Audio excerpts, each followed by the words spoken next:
ইতিমধ্যেই আবাস যোজনার প্রথম কিস্তির ৬০,০০০ টাকা উপভোক্তাদের ব্যাংক অ্যাকাউন্টে দেওয়া শুরু হয়েছে। প্রায় ১২ লক্ষ উপভোক্তার ব্যাংক অ্যাকাউন্টে এই টাকা কিন্তু দেওয়া হয়েছে, যাদের মধ্যে কিছু মানুষ আবাস যোজনা বাড়ি বানিয়েছেন।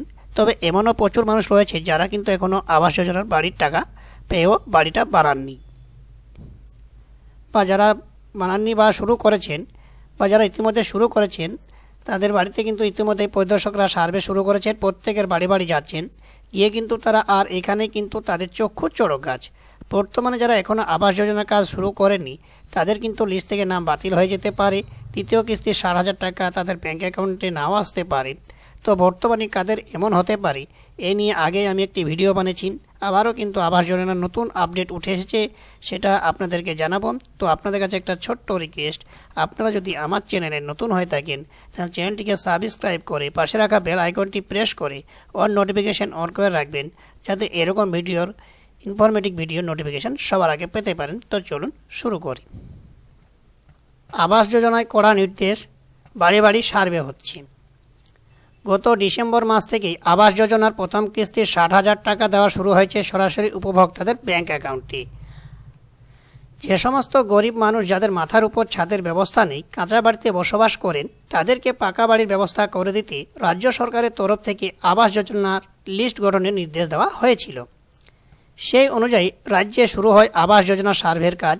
সেখান থেকে প্রায় ২৮ লক্ষ এমন উপভোক্তার নাম উঠে আসে যারা আবাস যোজনা প্রকৃত ঘর পাওয়ার যোগ্য, যাদের কাঁচা বাড়ি আর্থিক অবস্থা সত্যিই খারাপ। তাদেরকে রাজ্য সরকারের তরফ থেকে আবাস যোজনার টাকা দেওয়ার কাজ শুরু হয়। লক্ষ্য ছিল ১২ লক্ষ উপভোক্তাকে টাকা দেওয়া হবে, তবে ১২ লক্ষ উপভোক্তাকে টাকা দিলেও বাকি থেকে যাবে আরও প্রায় ১৬ লক্ষ উপভোক্তা। সেই জন্য ধাপে ধাপে এই টাকা দেওয়ার সিদ্ধান্ত নেয় রাজ্য সরকার। প্রথম দফায় ১২ লক্ষ উপভোক্তার ব্যাংক অ্যাকাউন্টে প্রথম কিস্তির ৬০,০০০ টাকা পাঠানো হয়। আবাস যোজনায় যে টাকা নিয়ে কিছু উপভোক্তা বাড়ি বানানো শুরু করলেও এখনও বহু মানুষ এমন রয়েছে যারা আবাস যোজনার বাড়ির কাজ শুরু করেননি। পরিদর্শকরা গ্রামে গ্রামে আবাসিক ও তাদের বাড়ি ঘুরে দেখছেন, এখানে তাদের চক্ষু চড়ক গাছ। আবাস যোজনায় ৬০,০০০ টাকা পেলেও এখনও বহু মানুষ আবাস যোজনার বাড়ির কাজ শুরু করেননি, তাই তাদেরকে দ্রুত আবাস যোজনার বাড়ির কাজ শুরু করার নির্দেশ দিয়েছে পরিদর্শকেরা। এছাড়া আবাস যোজনা সার্ভেতে গিয়ে দেখা যাচ্ছে প্রচুর অনিয়ম হয়েছে, যার ফলে একাধিক নামও আবাস যোজনার তালিকা থেকে বাতিল হতে পারে। আবাস যোজনায় কাদের নাম বাতিল হতে পারে? ইতিমধ্যে আবাস যোজনার যে ৬০,০০০ টাকা ঢুকেছে সেই টাকা নিয়ে ৯/৬ অভিযোগ উঠে এসেছে একাধিক জায়গা থেকে। সেই তো খবর মারফত জানা যাচ্ছে পরিদর্শকেরা সার্ভে করতে গিয়ে দেখছেন কিছু উপভোক্তা আবাস যোজনার বাড়ি তৈরির নিয়ম মানছেন না। কেউ আবার টাকা নিয়ে পুরনো বাড়ির চাল মেরামত করেছেন, আবার কেউ আবাস যোজনার টাকা নিয়ে শুধুমাত্র মেঝে ঢালাই করেছেন। তো কিছু উপভোক্তা তারা আবাস যোজনার বাড়ি তৈরির ভিতও করেননি, পুরনো বাড়ির দেওয়ালের উপর থেকেই গাঁথুনি করে বাড়ি তৈরি করেছেন। পরিদর্শকরা দেখছেন পুরনো বাড়ির যে ভিত বা গোড়ার দেওয়াল সেখানে কিন্তু জরাজীর্ণ, যে কোনো সময় ভেঙে পড়তে পারে। কিছু উপভোক্তা তারা এমনও রয়েছেন যারা আবাস যোজনার ঘরের টাকা নিয়ে বাড়ির সামনে রান্নাঘর বানিয়েছেন। এ বিষয়ে জানতে যাওয়া হলে অনেকেই জানিয়েছেন যে আবাস যোজনা আর বাড়ি তৈরির নিয়ম তারা জানেন না, তাই এমনভাবে কাজ করেছেন তারা। তবে এক্ষেত্রে আধিকারিকদের স্পষ্ট নির্দেশ, আবাস যোজনা নিয়ম না মেনে কাজ করলে দ্বিতীয় কিস্তির ৬০,০০০ টাকা নাও আসতে পারে ব্যাংক অ্যাকাউন্টে। আবাস যোজনা আর দ্বিতীয় কিস্তির টাকা পেতে অবশ্যই করতে হবে বাড়ির কাজ। সংবাদপত্র মারফত জানা যাচ্ছে পশ্চিম মেদিনীপুরের ঘাটাল পঞ্চায়েত সমিতির এলাকায় আনন্দপুর মোহনপুর অঞ্চলের ধরমপুর রানীবাজার এলাকার বাড়ি বাড়ি ঘরে সার জন্য পরিদর্শন করেন ঘাটাল পঞ্চায়েত সমিতির সদস্য শ্যামলী সর্দার।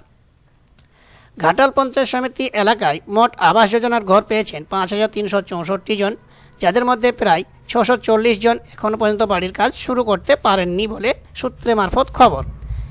এবার তাদেরকে বাড়ি তৈরির নির্দেশ দেওয়া হয়েছে যেন দ্রুত বাড়ি তৈরির কাজ শুরু করেন তারা। শুধু ঘাটালই নয়, পশ্চিমবঙ্গের বহু জেলাতে খুঁজলে এরকম একই দৃশ্য দেখা যাবে। কবে ঢুকবে দ্বিতীয় কিস্তির টাকা? ইতিমধ্যেই মে মাসের মধ্যে রাজ্যের তরফ থেকে প্রথম দফার সমস্ত কাজ সম্পন্ন করতে বলা হয়েছে। মে মাসের মধ্যে কাজ শেষ হলে সার্ভের কাজও শেষ করে ফেলা হবে। এই মে মাসেই তারপর শুরু হবে দ্বিতীয় কিস্তির টাকা দেওয়ার কাজ। তাহলে বুঝতেই পারছেন যারা প্রথম কিস্তির টাকা পেয়েছেন তারা কবে দ্বিতীয় কিস্তির টাকা পেতে পারে।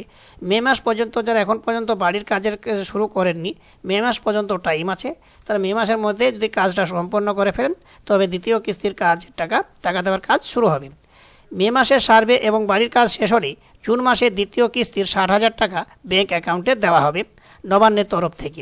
তবে যেহেতু এখন পর্যন্ত হাতে বেশ কিছুটা সময় রয়েছে, তাই সময় নিয়ে বাড়ি তৈরির কাজ করতে বলা হয়েছে সকল উপভোক্তাদের। এবং যারা ওয়েটিং লিস্টে নাম আছে তারা কবে টাকা পাবে। আবাস যোজনার ওয়েটিং লিস্টে যে সমস্ত উপভোক্তার নাম রয়েছে, জানা যাচ্ছে ডিসেম্বর মাসে তাদের অ্যাকাউন্টে প্রথম কিস্তির টাকা 60,000 টাকা ব্যাংক অ্যাকাউন্টে দেওয়া হবে বলে নবান্নের তরফ থেকে জানা যাচ্ছে। পরবর্তী ধাপে ধাপে কাজ এগোলে দ্বিতীয় কিস্তির টাকা দেওয়ার দিকে এগোবে প্রশাসন। তো আজকে ছিল এই পর্যন্ত আপডেটটি। যদি আপডেটটি ভালো লেগে থাকে তাহলে একটা লাইক এবং কমেন্ট করবেন, এবং চ্যানেলে যারা নতুন তারা চ্যানেলটিকে অবশ্যই সাবস্ক্রাইব করে পাশে রাখা বেল আইকনটি প্রেস করে নোটিফিকেশন অন করে রাখবেন, এবং ভিডিওটি ভালো লাগলে বন্ধুদের সঙ্গে বেশি বেশি করে শেয়ার করবেন। দেখা হচ্ছে পরবর্তী ভিডিও।